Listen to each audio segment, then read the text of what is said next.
Merci de choisir New World Economy à l'heure donc de Éco-Jeunes. Perçu comme un moyen de privation de liberté et d'épanouissement pour certains citoyens et pour d'autres également un vecteur important dans le développement économique et social d'un pays. Nous parlons bien entendu donc du droit. Le droit par qui et pour qui, ce sera donc l'interrogation du jour. Et pour en parler, nous recevons pour vous Gideon Monipaki, responsable de formalité d'entreprise à la plateforme industrielle d'Aditi Copé. Merci Gideon d'être avec nous sur ce plateau. Bonsoir et merci pour l'invitation. Nous recevons également Etiel Zikbi, juriste d'affaires. Etiel, merci d'être là. Monsieur, bonsoir, c'est un honneur d'être convié sur ce plateau.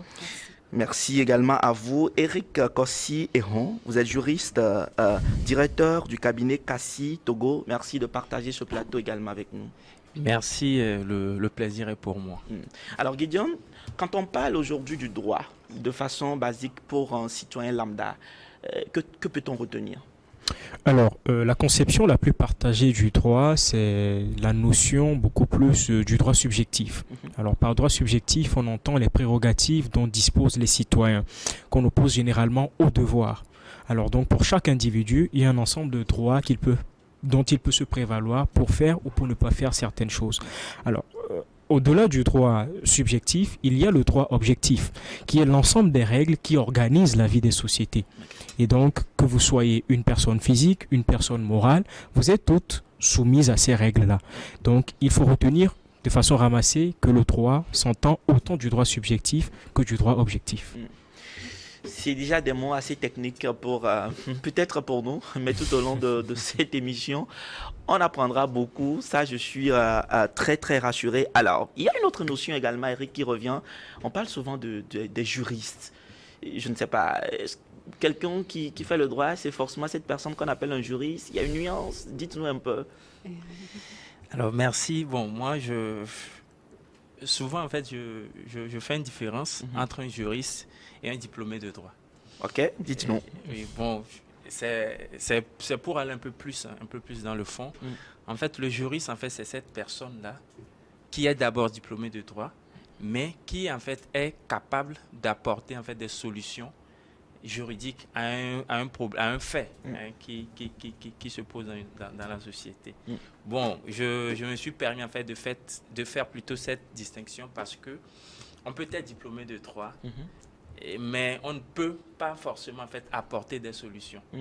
Donc le juriste en fait c'est cette personne-là qui est avisée et qui peut en fait apporter des réponses juridiques à des problèmes de fait. Parce que quand une situation se pose, il va falloir transposer la situation en droit et pour trouver en fait à cette situation précise-là qu'est-ce que le droit en fait a prévu par rapport à cela. Super. Avant d'aller à Itiel, Gideon, est-ce que une nuance également à ce niveau, quand on parle d'un juriste, quelqu'un qui a fait le droit, est-ce qu'il y a une nuance? Alors tout à fait. Vous savez, le droit, autant c'est une matière, autant c'est la porte d'entrée de plusieurs matières. Quand vous allez dans les facultés, les instituts de droit, vous avez une organisation primaire, en tronc commun. Et on forme en fait de façon très générale des juristes. Et quand vous terminez les 3 premières années d'études, vous allez désormais en master vers les spécialités. Alors, dans ces spécialités, vous pouvez décider de devenir juriste ou carrément de faire autre chose.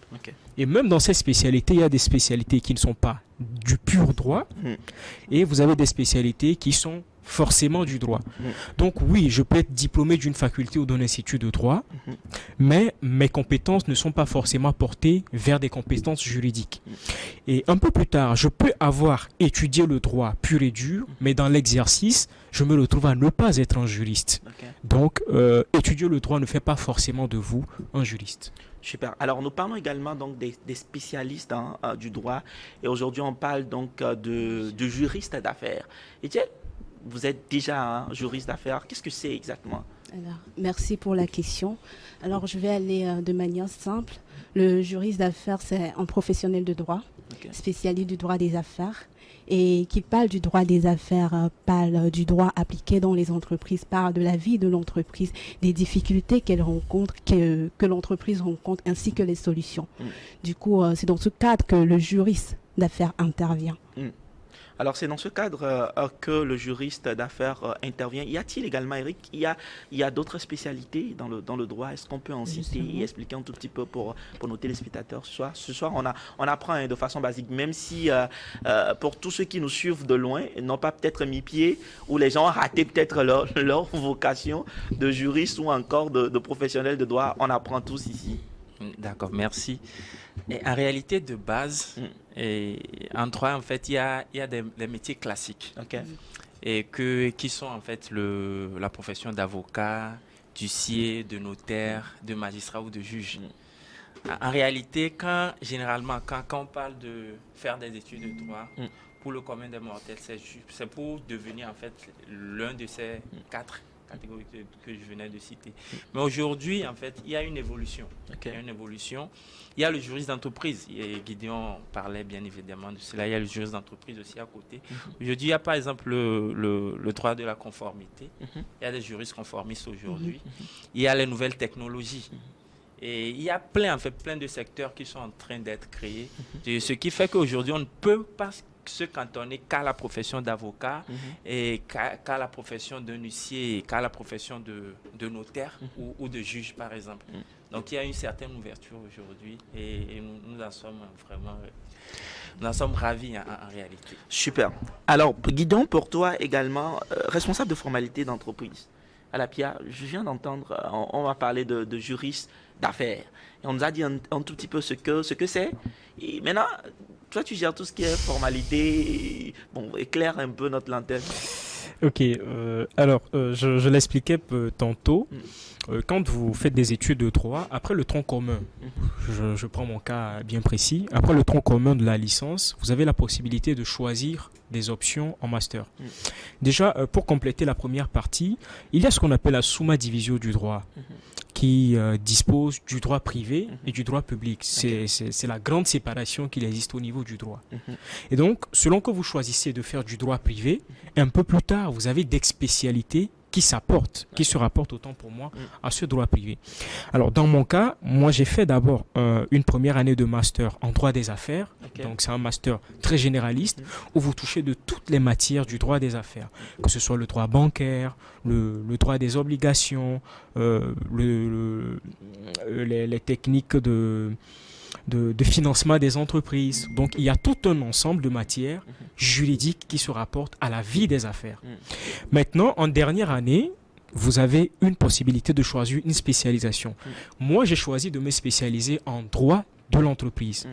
Et donc, dans le droit de l'entreprise, vous êtes amené à connaître de toutes les questions juridiques liées à la vie de l'entreprise.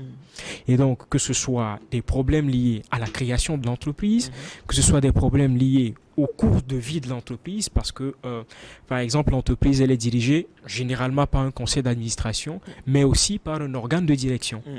Et donc, les rapports qui doivent lier le conseil d'administration et les organes de direction ou de gestion, tout ça, ce sont des règles qui les organisent. Et donc, il faut les connaître, il faut les maîtriser.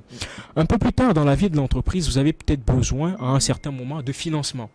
Il faut connaître les règles applicables au financement de l'entreprise.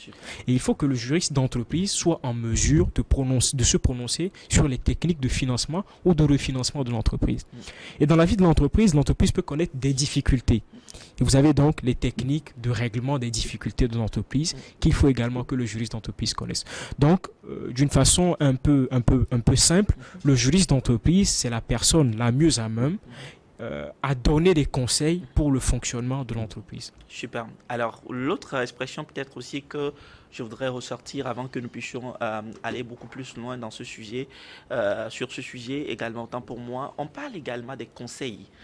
On dit des conseils, on entend des conseils. Généralement, pour peut-être un citoyen lambda, il y a aussi des notables, des conseils de village et tout. Mais ici, quand on parle de conseils, est-ce qu'on veut se référer aux avocats? Est-ce qu'on veut se référer aux magistrats? Dites-nous, expliquez-nous davantage, Eric. Alors, votre question, elle est pertinente. Vous avez touché du doigt le conseil. En réalité, bon, a priori, il y a un test en fait de l'UEMOA qui reconnaît en fait le conseil aux avocats. Donc, ça c'est entre parenthèses. Mais dans les propos de Gideon, il parlait de juriste d'entreprise qui est apte à donner des conseils également à la être au premier société. responsable à la société. Effectivement. Donc le juriste, en fait, c'est cette personne-là qui, par rapport à une situation qui se présente, est capable de donner des conseils pour pouvoir trouver peut-être des pistes de solutions. En fait, déjà même, avant même qu'il y ait un problème, il faut que le juriste soit capable en fait d'aviser en fait les responsables de la société sur les actions à mener, de sorte que ces actions-là ne les amènent pas peut-être à la déroute ou à la dérive. Donc en fait, c'est dans ce sillage-là que le conseil, est un peu généralisé par rapport au juriste, parce que lui, il est là en fait pour éviter à la société de dérouter ou bien de dérailler. Donc, et maintenant, s'il y a un problème, c'est à lui également de dire aux responsables de la société, oui, avec ce type de problème qu'on a, en fait, c'est cette solution-là, c'est cette piste-là qu'il faut adopter. Et bon, naturellement, les responsables, en fait, auront à suivre, en fait, les conseils pour une meilleure vie sociale, en fait. Pour une meilleure vie sociale, Étienne, est-ce que dans une entreprise, on a forcément besoin d'un juriste, je ne sais pas, d'un conseil ou d'un juriste d'affaires? On peut le dire ainsi. D'abord, est-ce que l'expression est indiquée? Et secondo, est-ce que ça s'impose pour chaque entreprise d'avoir une personne qui travaille sur toutes les questions de droit, qui veille sur tous les détails, etc. Est-ce que ce n'est pas trop de coûts qu'une entreprise devrait éviter? Merci pour la question. Alors, moi, je dirais que d'abord, il faut savoir que le droit est au centre de tout. Dans une entreprise, le droit est au centre de tout, toutes les fonctions. Ah bon? La fonction juridique est au centre de toutes les fonctions. Okay. Elle alimente toutes les fonctions. Okay. Et Monsieur Gideon vient de dire tout de suite qu'il est responsable. Il se charge de tout ce qui concerne les formalités des entreprises. Ce qui veut dire que pour créer une entreprise, on a besoin d'un juriste. Alors forcément, le juriste sa place est importante au sein de justement, l'entreprise. La fonction du juriste est tellement importante au sein d'une entreprise. Alors, Gideon, quel est vraiment son rôle? Quelle est sa plus-value? Qu'est-ce qu'elle apporte fondamental à l'entreprise pour le développement, pour la croissance de l'entreprise?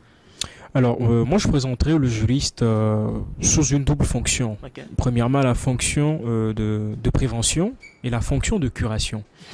Prévention dans la mesure où le juriste se retrouve à vous éviter d'avoir des difficultés. Il prend toutes les dispositions légales afin de vous éviter de vous retrouver dans des situations difficiles. Le juriste conseil d'entreprise ou le juriste d'entreprise a obligation d'avoir ce qu'on appelle la veille juridique. La veille juridique, c'est l'ensemble des dispositions légales autentées s'appliquant aux activités de votre entreprise. Alors, pour peu qu'on passe d'une entreprise qui fait, par exemple, la gestion des ressources humaines à une entreprise qui fait du transport maritime, le juriste est obligé de savoir quelles sont les règles applicables autentées aux activités de cette entreprise, que ce soit dans l'établissement des contrats, que ce soit dans le recrutement du personnel, que ce soit dans les rapports entre l'entreprise et l'État, que ce soit les rapports de l'entreprise que ce soit les rapports entre l'entreprise et l'administration fiscale ou toutes les autres administrations. Alors, cela lui permet de se retrouver en difficulté. Selon que, par exemple, si vous avez une entreprise qui n'a pas un bon juriste, qui soit fiscaliste, qui soit compétent à vous tenir une bonne fiscalité, vous vous retrouverez dans des difficultés devant l'administration fiscale. Donc, le juriste s'arrange à éviter à l'entreprise de se retrouver dans des difficultés. Vous n'avez pas un bon juriste, vous prendrez des décisions ou vous signerez des contrats, vous prendrez des dispositions qui vous retrouveront face à la loi et ce serait très difficile. Alors, un peu plus tard, supposons qu'on n'ait pas pu éviter le contentieux, le juriste vient à point pour vous donner des pistes de règlement des difficultés. Et donc là, il a une fonction curative. Curative selon qu'il vous définit d'abord les pistes, il vous dit comment est-ce qu'il faut aller sur ces pistes et quelles sont les modalités à mettre en œuvre ou toutes les dispositions à suivre afin de régler les difficultés. Donc finalement, est-ce que le juriste est important? Je ne crois pas qu'on puisse avoir une réponse différente d'un grand oui.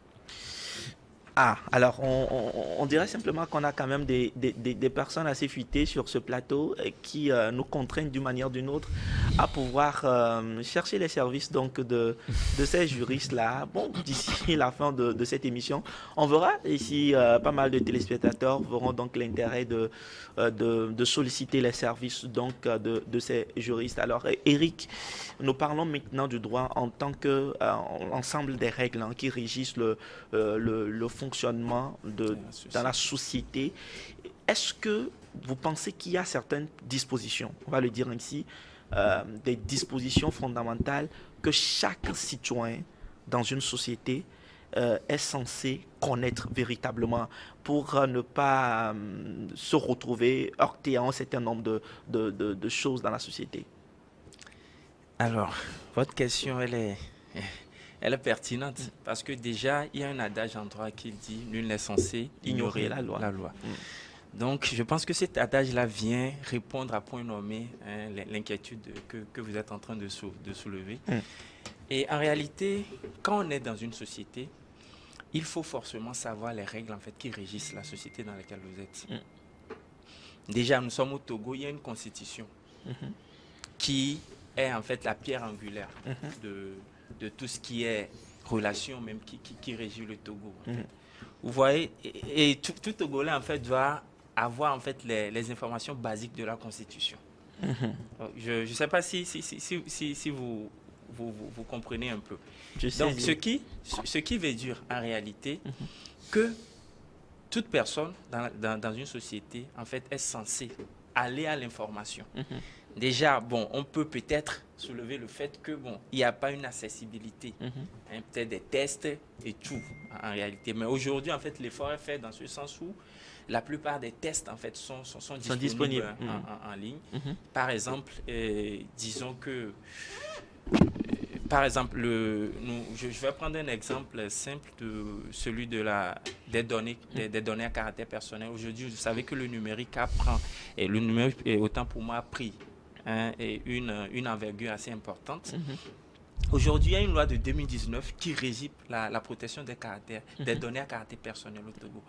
Donc, en fait, c'est un test en fait, qui est laissé à la portée de tout le monde et qui, en fait, a des dispositions précises quant à la protection des données à caractère personnel. Donc, en fait, tout le monde en fait, doit chercher à connaître, en fait, à prendre, à toucher du doigt en fait, les dispositions de ce test pour voir un peu comment est-ce que la notion elle est régie dans le pays. Donc, si, bon, aujourd'hui, vous n'avez pas l'information et que peut-être vous commettez des actes qui vous met face à la loi, bon, déjà même, vous êtes en tort parce que nul n'est censé ignorer la loi. Et c'est là aussi, bon, que le juriste aussi peut intervenir, entre parenthèses, pour essayer, en fait, d'apporter, en fait, une touche par rapport à ce manque d'information-là. Donc, c'est ce que je peux dire. Alors, Étienne, l'autre difficulté que nous avons aujourd'hui, c'est quand on prend le citoyen lambda et tout, on a évité beaucoup de choses pour ne pas se retrouver derrière des documents de plusieurs pages à lire et tout. Aujourd'hui, il y a beaucoup qui sont sur les réseaux sociaux et qui n'ont forcément pas le temps de lire. Et quand on demande à un citoyen d'aller chercher la Constitution, Dieu seul sait, ça fait déjà combien de pages. Et est-ce qu'il faut la mémoriser? Il faut juste lire? Est-ce qu'il y a des points essentiels qu'il faut garder pour soi? Comment ça se passe? Dites-nous un peu. Tout simplement, je dirais tout simplement, quand on ne connaît pas, il faut aller à la recherche. Il faut aller à l'information. Alors, il y a des librairies, il faut tout simplement aller se procurer la Constitution. D'accord? Vous l'avez dit tout de suite qu'il y a des citoyens qui n'ont pas forcément le temps d'aller le procurer, d'aller le lire et autres. Mais il y a l'Internet. Il y a l'Internet, télécharger juste la Constitution ou juste essayer de savoir ce que c'est que la Constitution ou pour aller plus simple, approcher un juriste. Je pense qu'en étudiant le droit, tout simplement, un simple juriste peut vous répondre, pour répondre à à vos inquiétudes, à ce que vous voulez savoir par rapport au droit, à la Constitution. Donc voilà, c'est simple, il n'y a pas à se casser la tête pour ça. Super. Alors, l'autre chose, c'est que, est-ce qu'il n'y a pas de ces mots-là qui sont plus ou moins compliqués ou peut-être une expression peut traduire autre chose, c'est-à-dire que ce que tu lis en français facile n'est pas forcément ce que le droit dit, et c'est pour ça que beaucoup de personnes ont du mal à se procurer donc de cette disposition-là, à les saisir, même à se saisir de cette disposition, à les comprendre aujourd'hui. Comment s'y prendre, Gideon? Alors, moi, je vais répondre en commençant par le fait que la langue française en elle-même est une langue très complexe. Et par rapport à cela, vous pouvez avoir des mots qui sont des mots polysémiques. Un mot peut avoir un sens différent pour peu qu'on passe d'une phrase à une autre. Et cela se retrouve très simplement également dans les lois ou dans les textes de loi. Vous pouvez avoir un mot qui se retrouve à avoir des sens différents, au point où vous troublez en lisant un texte de loi. Néanmoins, je crois comprendre, selon que j'ai étudié des textes de loi, que la loi est écrite dans un langage assez courant, assez simple, assez familier. Parce que la loi appartient à qui? La loi appartient aux populations, au peuple.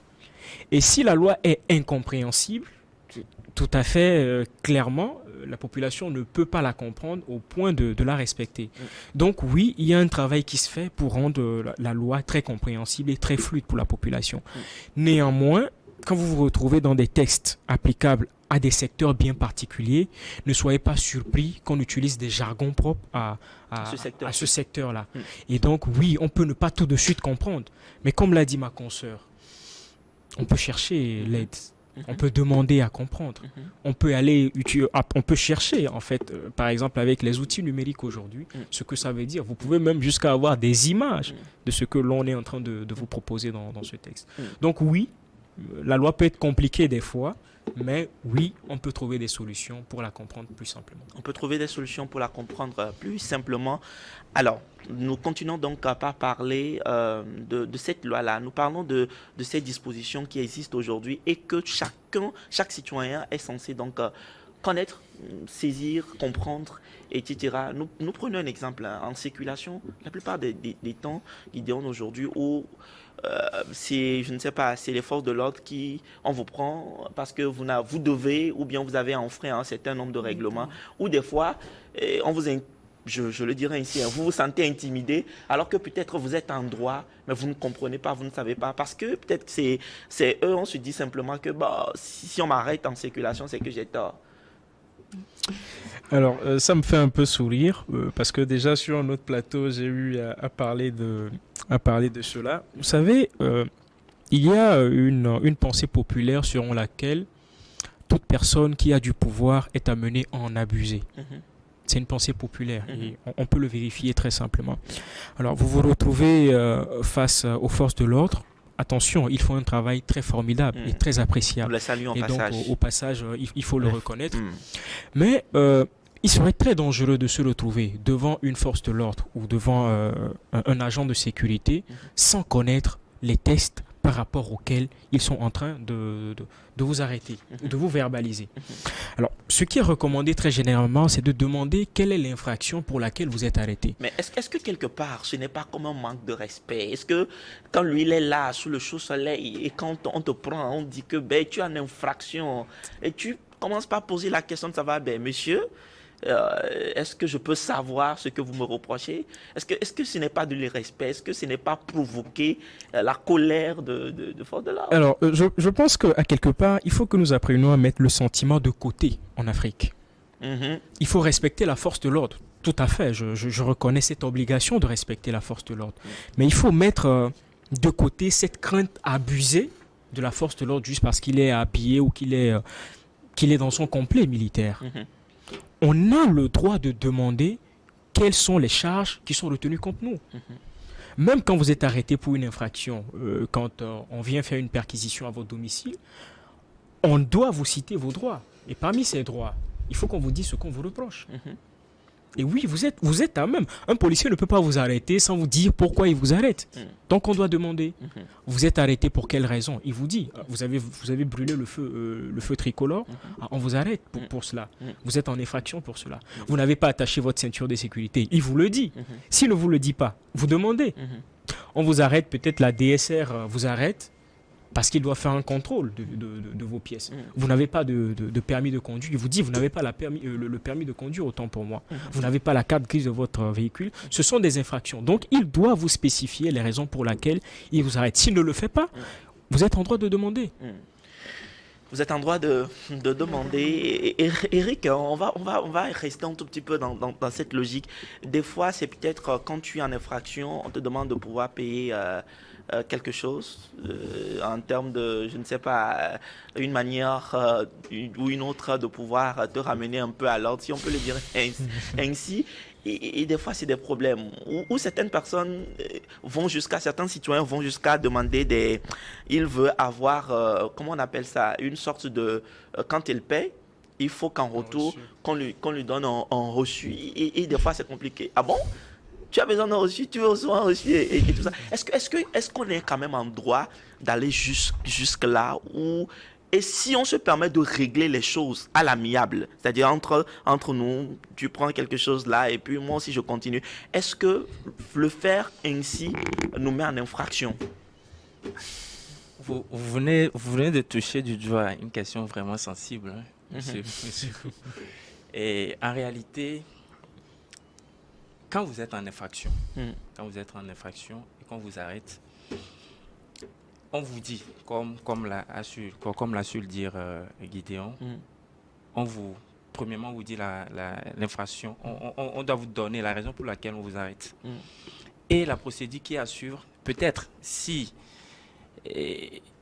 vous avez brûlé le feu, un feu tricolore par exemple, on vous dit, bon, par rapport à cela, en fait, c'est cette peine-là qui est prévue. On est clairement. Oui, non, par exemple, c'est une contravention. Et pour les contraventions sont punies de peine de police. On est d'accord. Bon, peut-être que c'est... Bon, on va aller en français facile, hein, pour nous autres qui ne comprenons pas grand-chose et pour mes téléspectateurs. Dans tout ça, là, est-ce qu'on paie ou pas? Moi, c'est ce que moi je veux savoir. Est-ce qu'on donne l'argent ou pas? Oui. Ok. On peut payer. Non. Là, on parle des juristes sur le plateau. On peut ou on paie? On paye. Ok, d'accord. Allons-y. En fait, le paiement en fait, doit se faire. C'est pas sur la route que le paiement doit se faire, en principe. Ouais. Et c'est pour ça que je dis que vous venez de toucher de doigt un point vraiment sensible. C'est pas sur la route que le paiement doit être fait. Parce qu'en réalité, si on vous arrête pour une contravention, on vous demande, bon, allez à ce poste de police, là, ou bien à cette division-là, pour en fait régulariser votre situation. Vous allez là-bas. Vous venez, bon, j'ai été arrêté pour une telle contravention. On vous dit, OK, par rapport à cela, en fait, c'est la peine qui est prévue. Si c'est, par exemple, c'est 10 000 francs, vous payez, vous recevez votre reçu là, au niveau de la division. Là-bas, eux, toutes les dispositions sont prises pour que le problème soit réglé. Et s'il y a des conseils, même peut vous conseiller par rapport à cela. Donc, monsieur, vous avez vu, Serge va brûler un feu tricolore. C'est ce qui s'en est sorti. Donc, bon, essayez à l'avenir de ne plus le faire. Ça, c'est une parenthèse.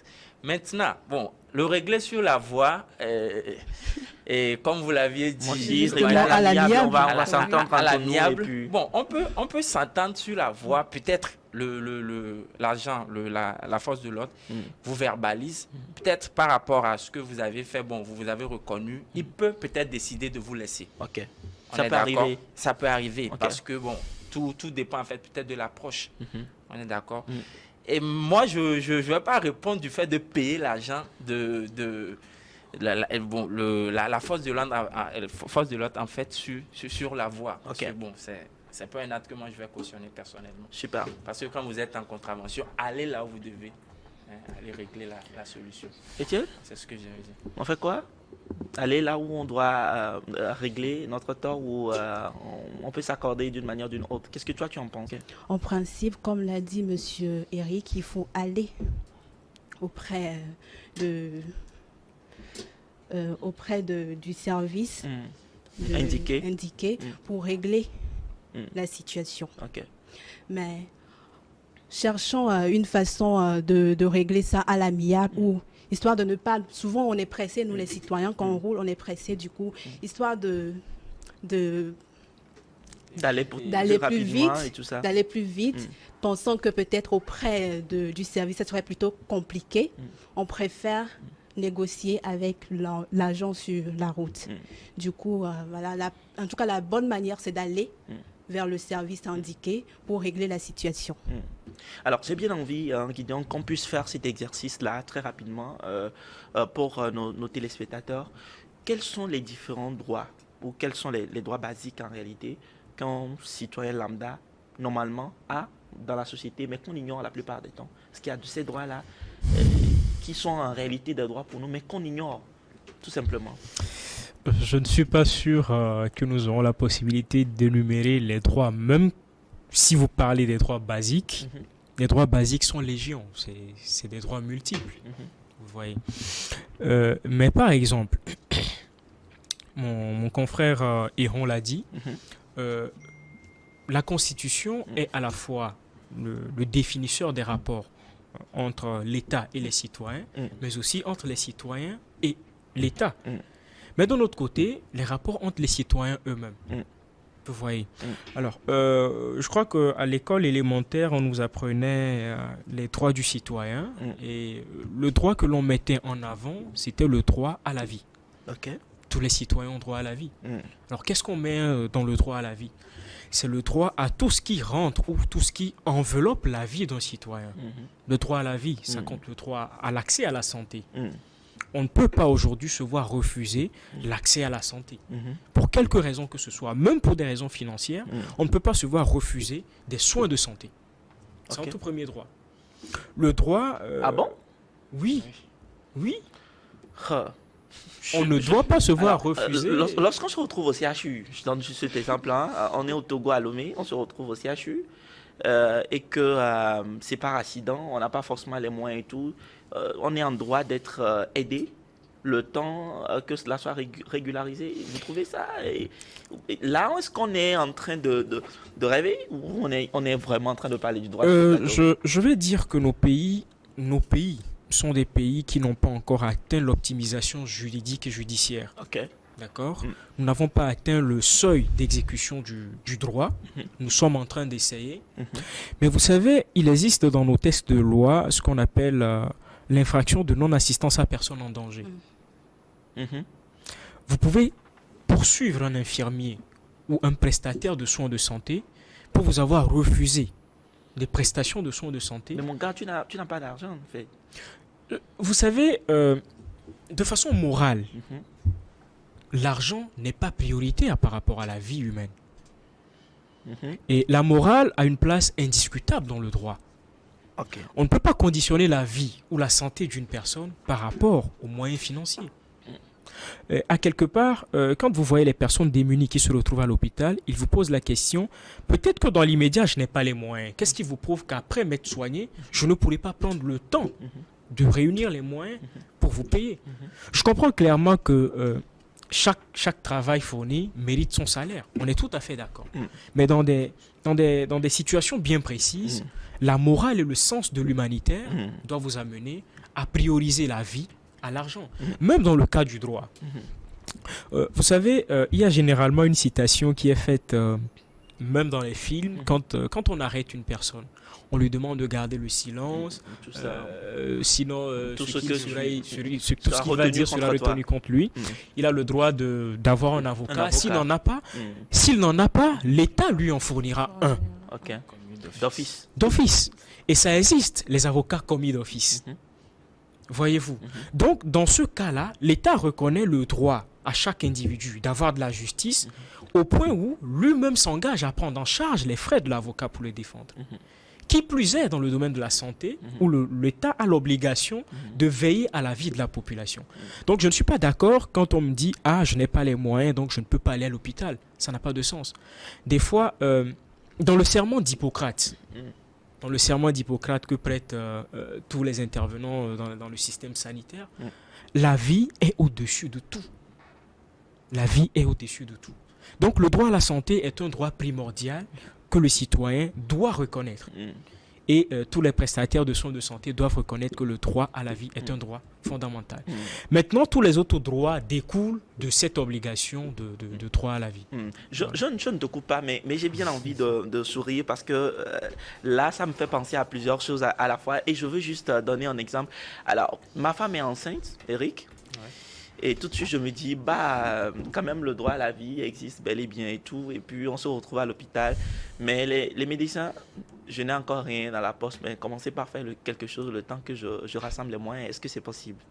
Bon, la femme a un travail. Oui, elle a un travail. Elle est enceinte, voilà. Et le temps que je n'ai pas grand-chose en poche et tout ça. Et voilà, en attendant de trouver les moyens, est-ce que vous pouvez commencer par faire quelque chose?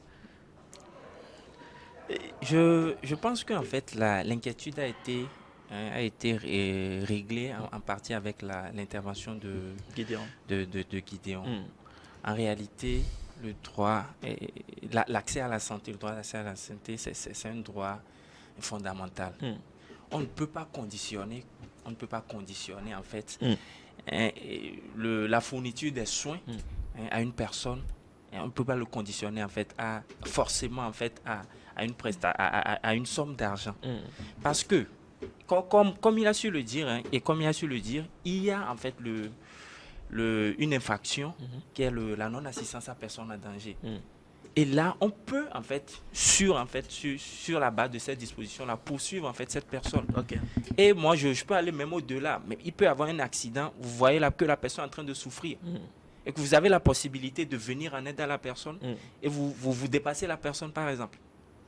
Oui, vous dépassez la personne alors que votre aide peut le permettre de rester en vie. On peut vous poursuivre pour non-assistance à personne en danger. Donc, c'est une situation, en fait, qui se déteint sur une multitude d'exemples, en réalité. Donc, la femme est en travail. Nous savons tous que c'est une période sensible, en fait, pour les femmes. Une fois qu'elle est là, il faut quand même essayer de commencer. Bon, on a l'habitude de le dire, l'argent, c'est pas un problème. L'argent est là, nous sommes venus. Et nous avons en fait un chemin à parcourir. Nous allons en fait repartir et laisser de l'argent. Il faut d'abord essayer de sauver la vie, non seulement de la femme, et de l'enfant en fait qui va naître. Et après, on pourra facilement discuter de l'argent. L'hôpital même a la possibilité même de recouvrer sa créance, peut-être poursuivre le monsieur pour qu'il recouvre en fait la créance relative aux soins qui ont été fournis. Donc, je ne suis pas aussi d'avis sur la situation selon laquelle le manque d'argent, en fait, va mettre en péril la vie d'un citoyen. Super. Alors, Étienne ou Gideon, également, un fait de société, on voit très souvent quand il y a un accident, par exemple, dans la société, la première des choses que nous faisons aujourd'hui, c'est peut-être rapidement de prendre des photos et je sais pas, de balancer ça sur les réseaux sociaux, etc. Est-ce que ces faits sont punissables? Je veux parler, par exemple, est-ce qu'il y a le droit d'image aujourd'hui? J'en sais rien, c'est des questions que je pose comme cela. Quelqu'un qui prend mon image, qui prend ma photo et qui balance forcément ça, pas forcément pour des fins négatives, sans pour autant demander mon avis. Est-ce que c'est punissable par la loi? Le droit à la protection de l'image, elle est très générale. Je ne suis pas un spécialiste du droit du numérique, mais pour le peu que je sache de la loi sur la protection des données à caractère personnel, imaginez-vous que même les informations que nous avons données personnellement, moi-même j'ai donné des informations à un service de téléphonie, je ne sais pas, peut-être des informations médicales que j'ai données à mon employeur, ne doivent pas se retrouver dans le domaine public. J'ai le droit de poursuivre les détenteurs de ces informations sur la base du fait que j'ai réussi à prouver qu'ils ont utilisé ces informations contre moi. Vous savez, des fois, vous êtes là et puis une compagnie dans son système commercial vous appelle. Vous avez le droit de demander où est-ce que vous avez trouvé mon numéro de téléphone. Même si c'est une personne lambda qui vous appelle et tout ça. Oui, ce sont des informations personnelles. Aujourd'hui, vous pouvez vous imaginer tout ce que nous faisons avec un numéro de téléphone. Vous êtes en droit de demander quelle est l'origine, en tout cas, quel est l'endroit d'où il trouve ce numéro-là. Voyez-vous. Alors, maintenant, quand il faut parler maintenant des photos, c'est encore beaucoup plus personnel. Il ne faudrait pas forcément attendre d'être une personnalité publique pour défendre son image. Ok. Vous savez, aujourd'hui, avec le numérique ou l'intelligence artificielle, il y a tellement de choses qui sont faites et nous sommes en droit de nous défendre. D'un autre côté, il faut faire une distinction entre les photos qui sont dans le domaine privé et celles qui se retrouvent dans le domaine public. Ok. J'ai moi-même personnellement posté une photo sur Facebook. Ok. Je suis désolé, toutes les personnes qui ont accès à cette photo peuvent en Peuvent- faire ce qu'ils veulent. Ok. J'ai moi-même mis ces informations dans le domaine public. Mhm. Que vous soyez une personnalité publique ou privée, à partir du moment où, personnellement, vous mettez vos informations aux yeux ou au regard du grand public, on peut en faire l'utilisation qu'on veut. Ok. Alors, pour revenir à la question spécifique des photos que l'on fait sur des personnes qui sont en accident, Mhm. je vais encore faire appel à la morale. Mhm. Est-ce que vous, à la place de l'accidenté, vous souhaiteriez que votre photo circule dans cette situation où vous êtes dans un besoin de sauvetage? On préfère utiliser votre photo pour je ne sais quelle raison. Donc, au-delà de la loi qui peut punir l'utilisation des informations à caractère personnel des personnes, il faut aussi voir la morale et le sens du savoir-vivre. Pourquoi est-ce qu'on publie la photo de quelqu'un qui est accidenté? Il n'y a pas de sens à cela. Il n'y a pas de sens à ça. Eric, tu voudrais ajouter quelque chose rapidement? Oui, bon, je crois que Itiel et Gideon, ils ont déjà posé les bases. En réalité, notre code pénal ne cesse de grandir. Je peux le dire ainsi parce qu'il y a une révision tout récemment en 2022 et la révision en fait a pris en compte plusieurs choses parce que vous savez, la société est en mutation et le législateur en fait suit en fait l'évolution de la société. Ok. Aujourd'hui, et je n'ai pas la disposition précise du code pénal, mais le fait de prendre des photos qui sont sensibles et de les partager, de les poster est punissable par notre code pénal. Et je parlais de la loi de 2022 qui a pris en compte par exemple le cyberharcèlement. Le cyberharcèlement qui peut être moral et qui peut être sexuel. Vous voyez, en fait, alors qu'en 2015 au départ, quand le code pénal a été promulgué, en fait, les dispositions relatives au cyberharcèlement ne faisaient pas partie. Donc aujourd'hui, vous avez vu, avec l'évolution du numérique, le législateur est revenu maintenant prévoir des dispositions qui vont sanctionner. Parce qu'aujourd'hui, les gens se permettent en fait, comme a su le dire Gideon, aujourd'hui, on va sur Internet, on pique vos informations et on essaie de faire des utilisations malsaines, si je peux le dire ainsi. Donc vous êtes en droit en fait de vous défendre. Et là, le code pénal, aujourd'hui, heureusement, est en train d'évoluer face aux perpétuelles mutations de la société. Donc, pour ces genres d'événements, le ministère public peut s'auto-saisir et de poursuivre en fait, ces gens-là qui publient. Aujourd'hui, il y a la possibilité de retracer et pour voir la personne qui a publié en premier. Wow. Et ça se fait. Donc, en fait, c'est l'occasion aussi de porter l'information à l'endroit de ceux qui le font, qui peuvent être là et peuvent suivre les affres de la loi. Quand il y a une situation d'accident, quand même, c'est une situation qui peut arriver à tout le monde. Et autant aller secourir cette personne que de faire des vidéos, que de prendre des photos et de les publier. Ça n'aide en rien, en fait, la personne qui est en train de souffrir. Super. C'est ce que j'aimerais ajouter. Alors, Étienne, aujourd'hui, on parle également des intox, c'est-à-dire que des informations qui nous parviennent et qu'on partage sans forcément vérifier et qui, la plupart du temps, peuvent être des informations erronées. Est-ce que si ça arrivait que moi, sans forcément vérifier l'information m'est parvenue et que je diffuse également cette information, je partage ça via WhatsApp, Facebook et sur toutes ces plateformes qui existent également aujourd'hui et que à la fin, il s'avérait que ces informations sont fausses, est-ce que je peux être puni par la loi également? Pour pallier, pour éviter ces genres de situations, en tant que des personnes, des citoyens, je veux appeler tous les citoyens à être responsables en fait. Et être responsable, c'est de quand même vérifier si l'info est vraie avant de le publier.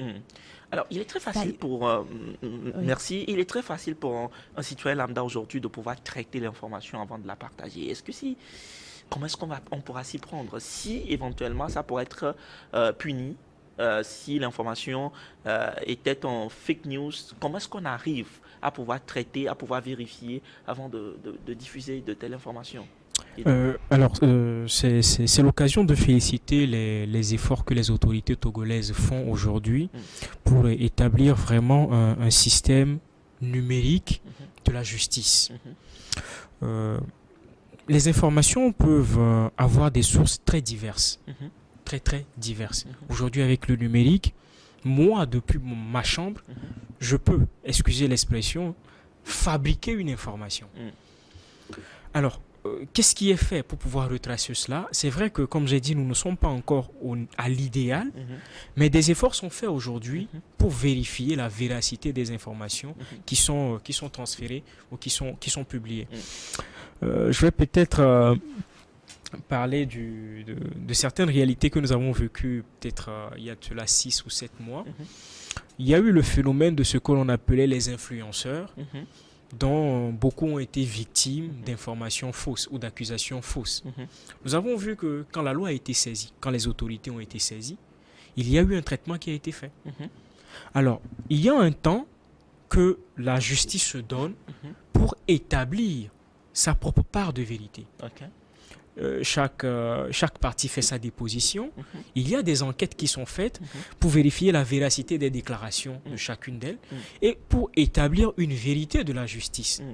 Et donc, durant ces enquêtes, on ne peut pas faire autre chose que de vérifier d'abord quelles sont les sources de ces informations et dans quelles conditions cette information a été conçue, mais aussi relayée. Donc oui, il y a des efforts qui se font, même si ce n'est pas encore l'optimal.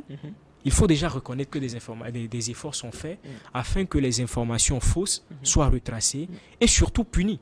Nous avons vu qu'on n'a pas une jurisprudence assez grosse, néanmoins, il y a certains cas qu'on peut citer de sanctions qui ont été faites à l'encontre des personnes qui ont divulgué de fausses informations, mais surtout qui ont porté préjudice à d'autres personnes. Donc il faut réussir à établir le préjudice que cette information vous a porté, et ensuite le ministère public, comme il l'a dit, se saisit de l'affaire et fait les enquêtes pour établir le droit. Alors, Eric, je suis à nouveau avec toi. Je donne juste cet exemple banal. Lorsque la rentrée s'approche, par exemple, où vous allez voir à 2 semaines de la rentrée, que ce soit la rentrée universitaire ou la rentrée scolaire, certains se permettent, ils ont cette manie-là de pouvoir jeter dans le, je ne sais pas, dans le domaine public des informations, comme quoi la rentrée est reportée sur 1 mois, sur 2 semaines, et surtout la plupart des temps, ça peut même être de ces élèves-là dans l'optique que ça soit éventuellement reporté. Alors c'est punissable également. Non, ils veulent influencer le report. D'une manière ou d'une autre, ils veulent déjà créer une sorte de buzz autour de cela, espérant que ça puisse influencer. En fait, en réalité, tout acte qui est posé et qui est contraire en fait aux dispositions bien éthiques, en fait, est apte à être puni en réalité. Donc, l'exemple que vous venez de donner, par exemple, des élèves ou bien des étudiants qui se permettent autant pour moi de divulguer en fait de fausses informations. La loi le prévoit. Si vous divulguez de fausses informations, vous êtes puni peut-être d'une peine de 3 à 6 mois. Bon, je donne un exemple. Et d'une peine d'emprisonnement de 3 à 6 mois, une amende de La loi s'applique, on vous prend, on vous coffre et vous payez les amendes. Ça, c'est un exemple en fait. C'est pour ne pas en fait encourager ces genres d'actes-là. Parce que déjà même, ça peut porter confusion. Et les gens peuvent peut-être se fier à cela et le jour de la rentrée ne pas y aller. Vous voyez, donc c'est un acte simple que vous avez posé depuis votre chambre. Oui, depuis votre chambre, et qui mettrait en train d'influencer la vie de plusieurs autres dehors. En fait, pour ce genre de situation, il va falloir recadrer tout cela pour éviter en fait que ces situations-là ne se multiplient. Donc, tous ces actes-là peuvent ou bien doivent même être punis. Alors, pour éviter une prolifération de fausses informations. Alors, vous avez-tu compris, nous sommes bel et bien dans l'émission Eco Jeune sur New World Économie, et aujourd'hui, nous nous intéressons au droit le droit par qui et pour qui. Et pour en parler, nous avons donc des spécialistes du droit avec nous sur ce plateau, Itiel, Gideon et également Eric. Nous essayons quand même de toucher tous les points possibles qui pourra donc aider tous les citoyens à pouvoir véritablement vivre une vie beaucoup plus tranquille en société, parce que une fois que nous connaissons les lois, nous connaissons donc les règlements qui régissent le fonctionnement donc de la société. Nous vivons une vie beaucoup plus épanouie, une vie beaucoup plus apaisée. Alors, malheureusement, on ne pourra pas parler de tout sur ce plateau. C'est en cela qu'il est très important qu'on se retrouve peut-être dans un cas d'échange qui nous permettrait en tant qu'acteurs, d'abord, en un premier temps, et pour tous ceux qui sont donc des téléspectateurs et qui nous suivent, venir apprendre, échanger. Je crois que ces genres d'initiatives ne sont pas vraiment courants chez nous, mais apparemment, il y a une nuit qu'on appelle la nuit du droit qui s'annonce très très très bientôt. Gideon, dites-nous davantage. D'abord, pourquoi la nuit pour le droit? Pourquoi pas le jour? Et qu'est-ce qu'on attend faire dans la nuit? Est-ce qu'on peut être droit dans la nuit? On peut être droit dans la nuit. Et d'ailleurs, venez le 18 novembre et vous verrez la droiture du juriste pendant la nuit. Bon, ça, c'est un peu pour rire. Alors, la nuit du droit, c'est un événement qui a été réfléchi et conçu par des jeunes juristes togolais. Okay. Et l'objectif de la mise en place de cet événement, c'était de corriger un constat que nous avons fait. Alors, c'était quoi ce constat? C'était le constat que, en dehors des événements à caractère universitaire qui rassemblent les juristes, ou en dehors des événements solennels que les ordres professionnels de justice organisent, il n'y a pas d'événement qui rassemble les juristes de toute corporation au Togo. Okay. Alors, pour commencer l'émission, Eric avait soulevé le fait que nous avons différentes formes de professions de justice ou de professions juridiques. Alors, vous avez des avocats, vous avez des huissiers, vous avez des notaires, vous avez des magistrats, vous avez des juristes d'entreprise, vous avez des juristes conseils qui sont indépendants, et tout cet ensemble de juristes ont en commun quelque chose, la pratique du droit. Okay. Et il faut que ces personnes puissent se retrouver ensemble, enlever la robe qui les distingue l'un de l'autre et discuter des réalités du droit au Togo. Mais au-delà du fait que l'on aura à discuter, il faut déjà que ces personnes puissent se connaître. Parce que vous savez, je peux être avocat. Je ne sais pas vraiment en quoi est-ce que le notaire m'apporte quelque chose d'intéressant. Je peux être avocat et je ne retrouve que le magistrat quand j'ai un contentieux à gérer au tribunal. Je peux être avocat, mais je ne sais pas qu'un juriste d'entreprise peut m'être utile, ou vice-versa. Donc c'est pour nous la tribune au cours de laquelle chacun se retrouvera, on fera une rencontre pour discuter du droit, mais au même moment, il faudrait que le droit soit porté aux personnes auxquelles le droit s'applique, c'est-à-dire les citoyens. Donc à ce rendez-vous, les citoyens aussi seront invités, rencontrer les juristes. Après la discussion entre juristes auxquels ils participeront, ils auront la possibilité aussi de discuter avec ces juristes pour savoir concrètement ce que le droit leur apporte, en quoi est-ce qu'ils sont intéressés par les questions de droit et ce que eux aussi ils peuvent faire pour apporter leur plus au développement du droit. L'objectif final, c'est de réfléchir à la place centrale du juriste et du droit dans les évolutions socio-économiques et politiques. Donc voilà ce qui sera fait le 18 novembre à la nuit du droit et nous espérons que la population sortira pour assister à cette première édition. Alors, est-ce qu'il faut dire, Etiel, que ce programme est ouvert à tout le monde ou c'est seulement aux professionnels du droit?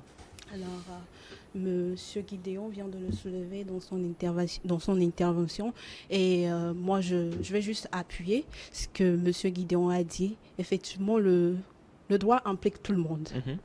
Le droit tout le monde, sans exception. Tout le monde, sans toutes exception. Ces personnes qui nous suivent dans cette émission peuvent donc arriver. Le droit, elle est destinée c'est déjà le à 18, tous c'est les ça? membres. Oui. Okay. Le droit, elle est destinée à tous les membres de la société. Et donc, la nuit du droit, c'est l'appel à tous les esprits avides de savoir, à tous les curieux, les justiciables, les juristes ou pas, et à tous les praticiens.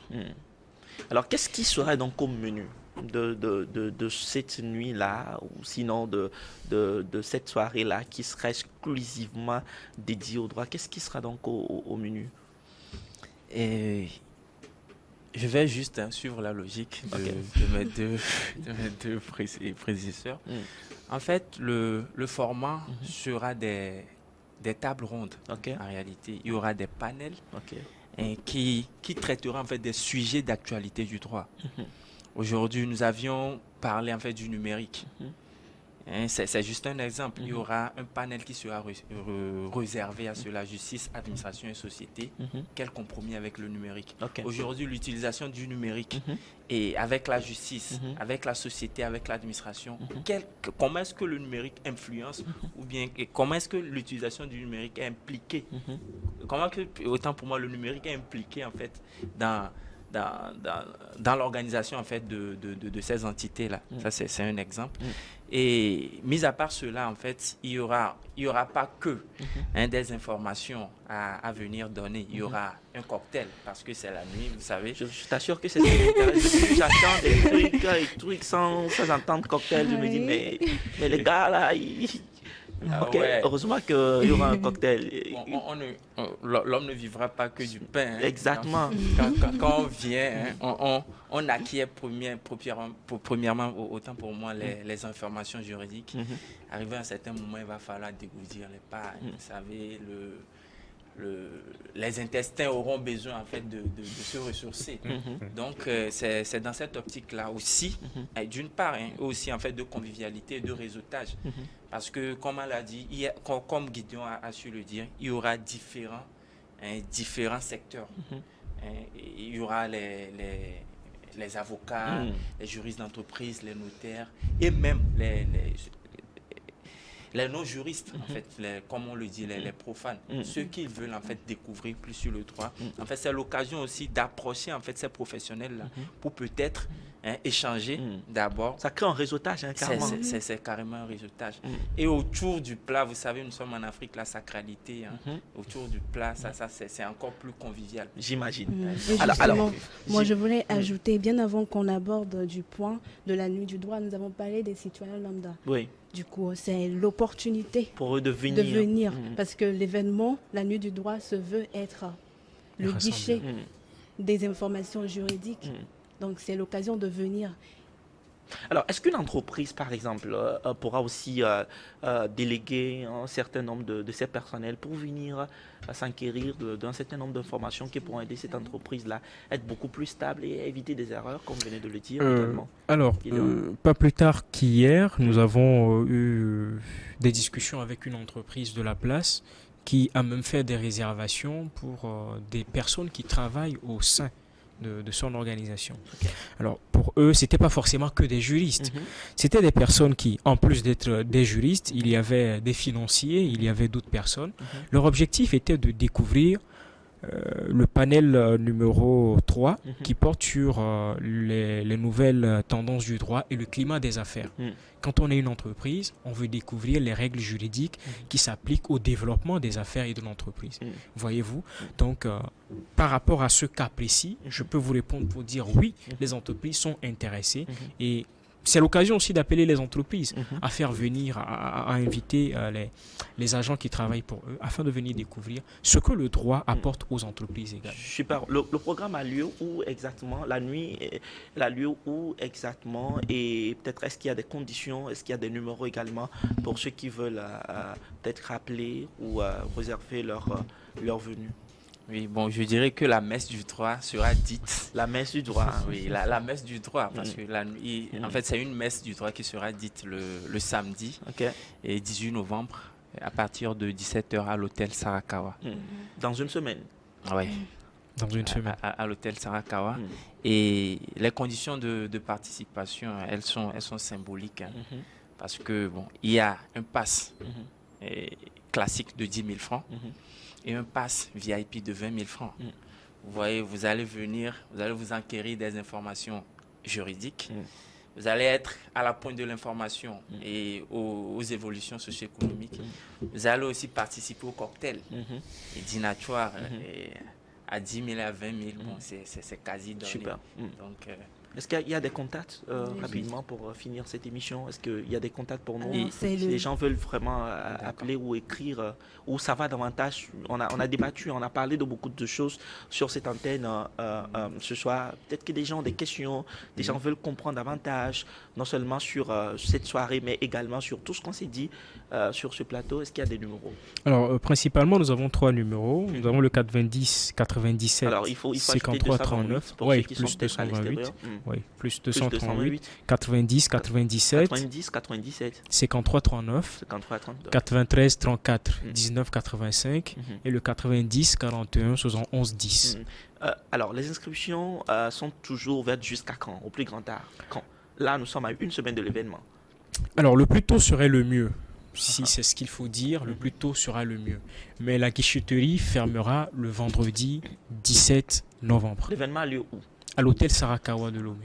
Waouh! L'hôtel Saraka de Lomé. Alors, il faut dire véritablement que ce sera de l'eau. Ce sera En vraiment tout cas, de l'eau. Alors, un dernier mot rapidement, Étienne, pour clore cette émission. Alors, merci d'abord de nous avoir permis de passer sur ce plateau, c'est un honneur. Et moi, je fais appel à tous les téléspectateurs de ne pas être juste des téléspectateurs, mais de venir participer à l'événement, de venir nous rejoindre à cette grande messe juridique. Merci. Eric? Alors, merci d'abord pour l'invitation et merci en fait pour le cadre et toutes les informations qui ont été fournies. Je vais remercier aussi les téléspectateurs et je vais lancer en fait un appel. Je vais aller dans le même sens, je vais abonder le même sens que Itiel. Je vais lancer un appel à toute personne en fait qui veut découvrir les informations sur le droit, de ne pas manquer en fait l'occasion de passer le 18 novembre à partir de 17h à l'hôtel Sarakawa. Parce qu'en réalité, ça sera du lourd, comme vous l'avez dit, vous avez su le dire. Donc, venez ensemble pour qu'on puisse en fait célébrer le droit le 18 novembre. Gideon, l'honneur à toi et on va finir l'émission avec toi. Merci pour cet honneur.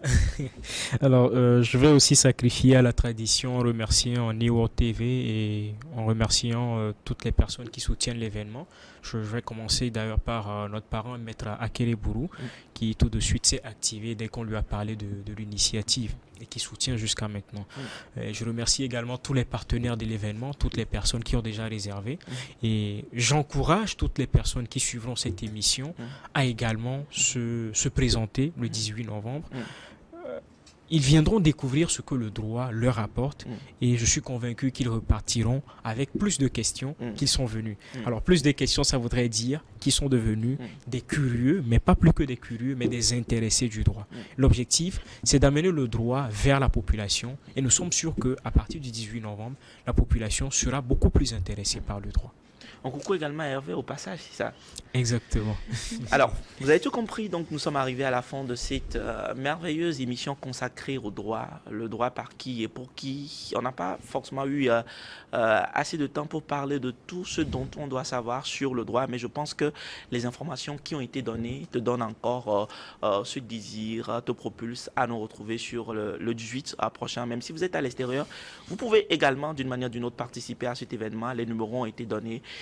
Nous vous remercions d'avoir suivi cette merveilleuse émission. Nous nous retrouverons encore la semaine prochaine, même heure, New World Économie, où nous continuerons donc à part vous servir, donner le meilleur de nous. D'ici là, portez-vous bien. À très très bientôt. Au revoir.